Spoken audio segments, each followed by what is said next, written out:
Zaman sekarang siapa yang tidak tahu tentang Korea Selatan dengan berbagai trennya yang mendunia? Namun kalau ditanya soal kehidupan Korea Utara, siapa yang tahu? Pasti tidak banyak yang tahu karena memang negara ini sangat tertutup.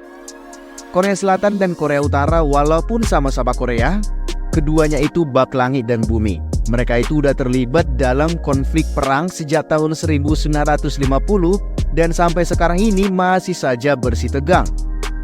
Kalau Korea Selatan udah menjelma menjadi trendsetter dunia, Korea Utara itu masih konsisten dengan dunianya sendiri yang tidak tersentuh dari luar. Nah, kalau kamu penasaran seperti apa kehidupan di negara yang sangat misterius ini, berikut ini adalah 20 fakta Korea Utara yang udah dihimpun dari berbagai sumber. Jangan kaget kalau ada sesuatu yang sangat di luar dugaan kamu ya.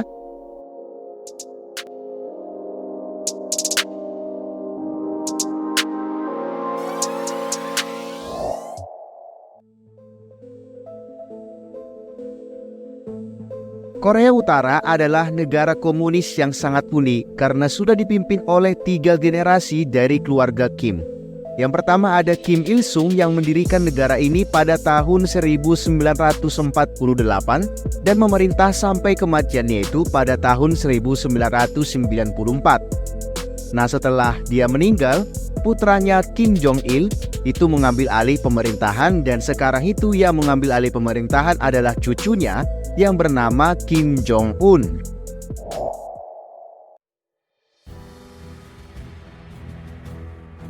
Ideologi yang mendominasi Korea Utara adalah Juche, yang diterjemahkan sebagai swasembada atau sovereignty. Ini adalah pandangan dunia yang menekankan kemandirian dan otonomi dari Korea Utara, di mana negara ini dapat mengatasi semua tantangan yang ada di negara itu tanpa bantuan asing atau orang dari luar negara Korea Utara.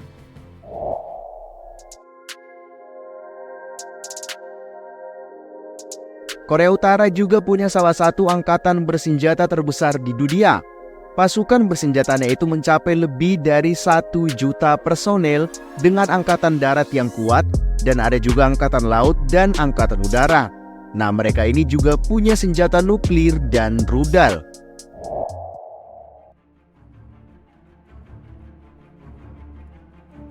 Korea Utara itu udah melakukan serangkaian uji coba senjata nuklir yang sudah menimbulkan ketegangan di seluruh dunia. Upaya mereka ini itu memicu sanksi internasional dan perundingan yang berkelanjutan tentang pengendalian senjata.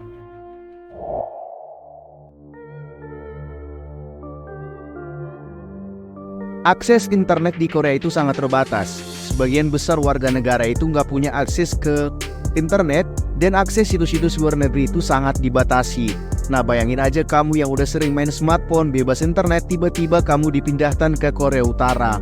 Betapa tersiksaannya hidup ya.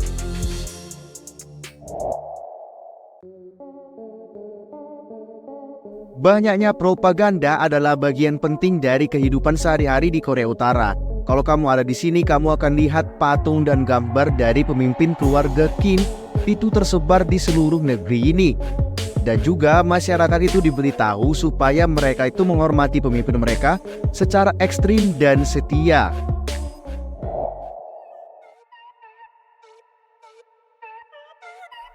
Fakta lainnya adalah bahwa Korea itu sering sekali diisolasi secara internasional.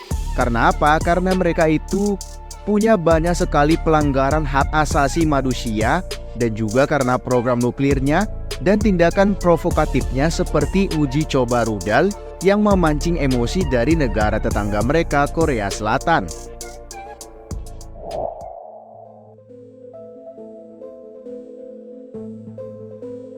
Zona demilitarisasi Korea adalah daerah perbatasan antara Korea Utara dan Korea Selatan yang merupakan salah satu daerah terdemilitarisasi terbesar di dunia.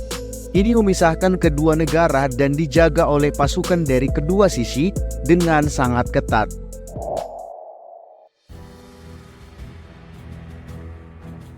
Korea Utara adalah negara otoriter di mana pemerintah memiliki kontrol penuh atas kehidupan rakyatnya. Kritik terhadap pemerintah di sini itu dianggap sebagai penghinaan serius dan bisa berakibat pada hukuman mati.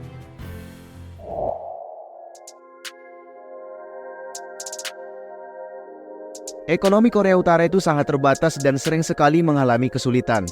Bahkan negara ini juga dikatakan bergantung pada bantuan ekonomi luar negeri, terutama dari Cina.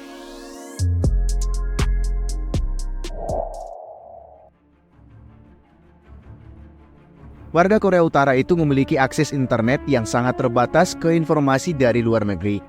Mereka itu hanya bisa mengakses konten yang sudah disetujui oleh pemerintah dan mendapatkan informasi itu dari sumber-sumber asing yang dianggap ilegal.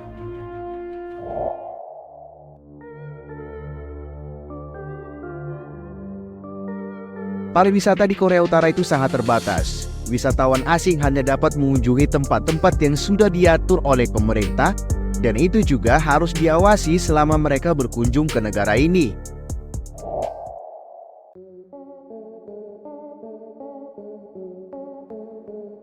Kim Il Sung-ya dan Kim Jong-il adalah jenis bunga yang diberi nama sesuai nama Kim Il Sung dan Kim Jong-il. Mereka ini ditanam secara luas di Korea Utara dan bahkan punya festival bunga sendiri.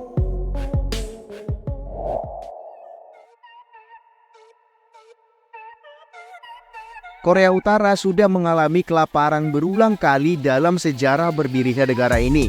Beberapa faktor seperti cuaca buruk dan manajemen ekonomi yang buruk menyebabkan krisis pangan yang sangat sulit di negara ini.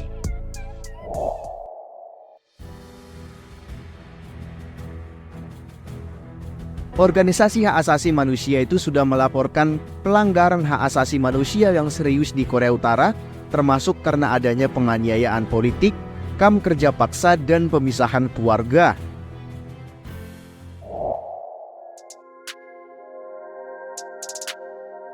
Kimchi adalah hidangan nasional Korea Utara yang terbuat dari sayuran yang difermentasi, terutama dibuat dari kubis dan lobak. Ini adalah makanan pokok dalam makanan sehari-hari rakyat Korea Utara. Ternyata hampir sama Korea Selatan ya.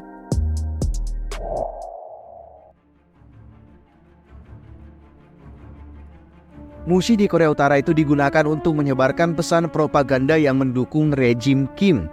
Konser, festival, dan pertunjukan musik itu sering sekali digunakan untuk memuji pemimpin negara ini.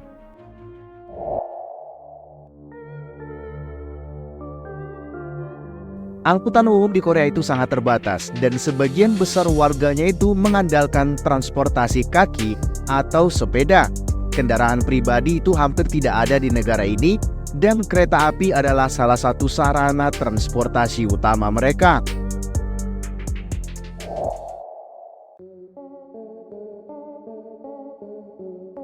Walaupun sulit diakses, Korea Utara itu sedikit demi sedikit sudah mulai membuka diri bagi beberapa wisatawan asing. Mereka bisa mengunjungi tempat-tempat seperti ibu kota Pyongyang, pusat penelitian Kim Il Sung, dan patung besar Kim Il Sung.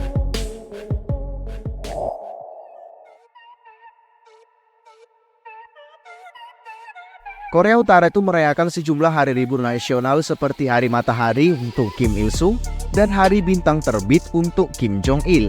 Dengan parade militer, pertunjukan, dan perayaan nasional lainnya yang digelar di seluruh negara ini.